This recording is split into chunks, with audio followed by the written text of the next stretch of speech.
예수님의 사랑으로 여러분을 사랑합니다. 성경 에세이 성김이 멕시코 에스더건 선교사입니다.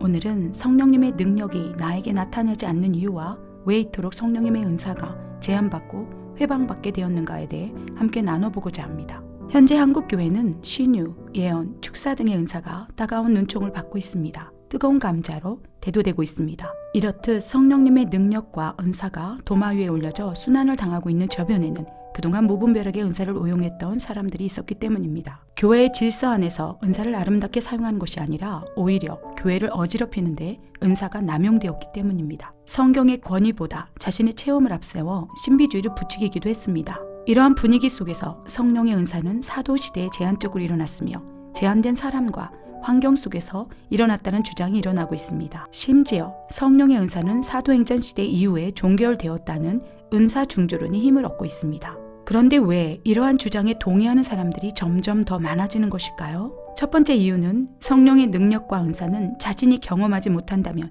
이해할 수도 인정할 수도 없는 영역이기 때문입니다. 하나님의 세계는 참으로 놀랍고 신비합니다. 경이롭습니다. 하나님을 아는 것 그 자체가 바로 신비입니다. 하나님은 영이시기 때문에 육체를 가진 인간은 하나님의 능력과 세계를 도저히 설명할 수 없습니다. 하나님의 능력과 은사는 경험한 사람만이 이해할 수 있습니다. 맛보아하는 사람만이 영으로 분별할 수 있는 영의 세계입니다. 맛보아하는 사람만이 동의하며 인정할 수 있는 영의 영역입니다. 그런 연유로 성령의 임재와 능력을 한 번도 경험하지 못한 상태라면 성경이 문자로만 이해될 것입니다. 귀신의 존재도 부인할 것입니다. 성령님의 능력이 나타날 때 오히려 경계하며 의심의 눈초리로 바라볼 것입니다. 설령, 신유, 예언, 방언, 통변, 축사, 능력, 행함의 은사에 대해 성경에 기록되어 있을지라도 성경이 문자로 해석되기에 인정할 수 없는 것입니다. 사랑하는 여러분, 성령님의 능력과 은사는 하나님을 바라보며 갈망하고 사모할 때 부어집니다. 믿음을 통해 그 능력이 나타납니다. 만약 하나님의 능력과 은사를 경험하지 못했다면 온전한 믿음으로 선포하지 못할 것입니다. 우리의 이성적인 판단과 고정관념 혹은 선입견이 하나님의 능력을 제한할 것입니다. 신학적인 관점이 성령님의 은사를 가로막을지도 모릅니다. 자신이 경험하지 못했다면 그 사역에 대해 인정할 수 없는 것이 어찌 보면 당연한 일인지도 모르겠습니다. 두 번째 이유는 은사는 간절히 기도할 때 부어집니다. 만약 기도하지 않는다면 성령님의 은사와 능력을 경험할 수 없습니다. 사도행전 시대에 능력이 나타났던 사람들은 모두 기도하는 사람들이었습니다. 우리의 영은 하나님의 말씀과 기도를 통해 거룩해집니다. 거룩해진 영의 통로를 통해 성령님의 능력이 물붓듯이 흘러나온 것이지요. 사도들과 초대교회 성도들이 이러한 영적인 원리를 깨달았기 때문에 기도에 힘쓸 수밖에 없었습니다. 능력의 원천이신 예수님조차도 사역을 행하신 이후에 한적한 곳에 가셔서 오로지 기도에 힘쓰셨습니다. 왜 우리는 귀신을 쫓아내지 못한 것입니까? 이렇게 묻고 있는 제자들에게 예수님께서 단호하게 말씀하셨습니다. 기도 외에 다른 것으로는 이런 종류의 귀신을 쫓아낼 수 없습니다. 사랑하는 여러분, 기도는 하나님의 음성을 듣는 통로입니다.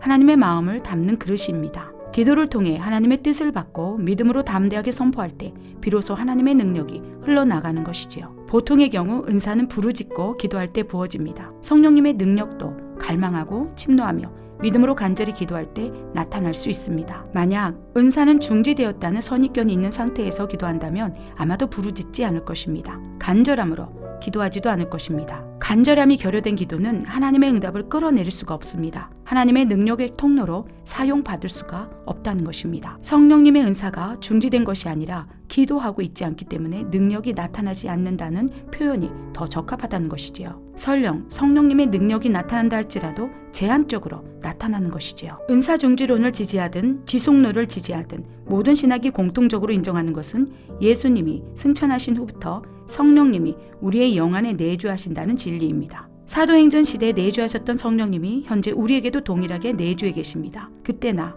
지금이나 영원히 성령님의 능력과 은사는 동일합니다. 단지 성령님의 통로로 사용된 우리가 변했기 때문에 능력이 나타나지 않는 것입니다. 사도 바울은 이렇게 자신의 믿음을 고백했습니다. 내가 달려갈 길과 주 예수께 받은 사명 곧 하나님의 은혜의 복음을 증언하는 일을 마치려 하면은 나의 생명조차 조금 더 귀한 것으로 여기지 아니하노라. 비단 사도 바울만이 이러한 고백을 한 것이 아닙니다. 성령의 충만함을 입었던 초대교회 성도들도 생명의 위협을 받고 뿔뿔이 흩어지면서도 결코 예수님을 부인하지 않았습니다. 목숨을 걸고 복음을 전했습니다. 자신의 생명과 복음을 맞바꿨습니다. 그런 그들에게 하나님께서 성령의 능력과 은사를 물붓듯이 부으시지 않으시겠습니까? 하나님이 전부입니다. 제가 숨쉬는 목적입니다. 살아가는 이유입니다. 이제 살아도 주를 위하여 살고 죽어도 주를 위하여 죽겠나이다. 이제 사나 죽으나 오직 주님의 것입니다. 지금도 누군가가 이 기도를 올리고 있다면 사도 바울에게 임했던 성령의 능력이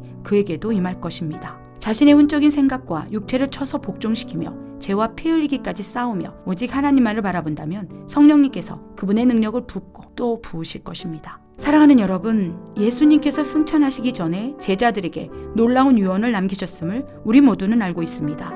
내 사랑하는 종들아, 오직 성령이 너희에게 임하시면 너희가 권능을 받고 예루살렘과 온 유대와 사마리아와 땅 끝까지 이르러 내 증인이 되리라. 성령이 임하시면 권능이 나타나는 것은 성경이 말하고 있는 진리입니다. 성령께서는 사도시대의 소수의 사람들에게만 내주하지 않으셨습니다. 지금도 여전히 성령께서 우리의 영 안에 내주해 계십니다. 성령께서 내주하시면 성령님의 능력과 은사가 나타나는 것은 성경이 말하고 있는 진리입니다. 좀 더 솔직하게 표현한다면 사도행전 이후로 은사가 중지되었다는 주장보다는 하나님께 목숨을 거는 사람들이 없기에 오히려 성령님의 능력이 제한적으로 나타나고 있다는 말이 더 합당하지 않을까요? 하나님의 능력을 쏟아 부어줄 종들이 없기 때문에 하나님의 능력이 제한받고 오히려 회방받고 있는 것은 아닐까요? 믿음이 없기에 믿음대로 될지어다 라는 하나님의 말씀이 실현되고 있지 못하는 것은 아닐까요? 사랑하는 여러분, 하나님의 능력은 무한합니다. 영원합니다. 인간의 생각과 지식으로 결코 하나님을 제한할 수 없습니다. 하나님께서는 마지막 때 성령님의 능력과 은사를 물붓듯이 쏟아부어 주시기를 원하십니다. 하나님의 군대를 세워 나가기 위해 지금도 신실하게 일하고 계십니다. 우리에게 성령님의 능력과 은사가 나타나지 않는 것은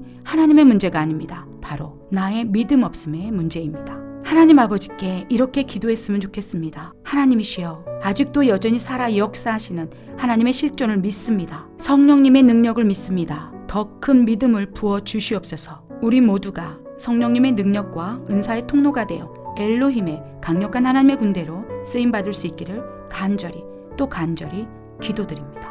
예수께서 백부장에게 이르시되 가라, 네 믿음대로 될지어다 하시니 그 즉시 하인이 나으니라. 아멘.